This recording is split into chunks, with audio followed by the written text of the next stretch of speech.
Welcome to the Salmon Runs YouTube. Enjoy the video. You start by confirming physical compatibility. Check the monitor's HDMI port and the laptop's output. Plug the HDMI cable firmly into both devices. If your laptop needs an adapter, attach it first, then the cable. Power the monitor, then the laptop. Wait for both to complete boot. Once done, open Windows 11 Quick Settings to keep the display awake.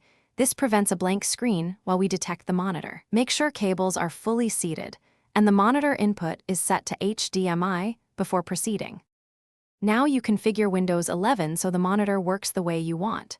Go to Settings, System, Display.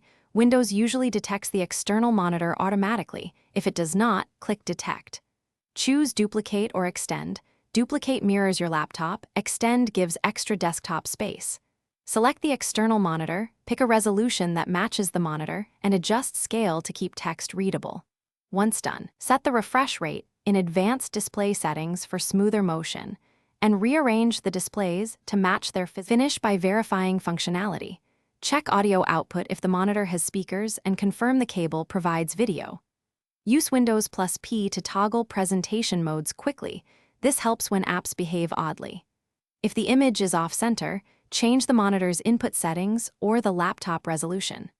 If nothing appears, swap cables or ports, restart both devices, and update the graphics driver from Device Manager. One key tip: test a different HDMI cable or adapter first.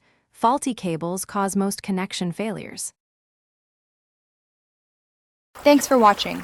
Consider subscribing if we helped you.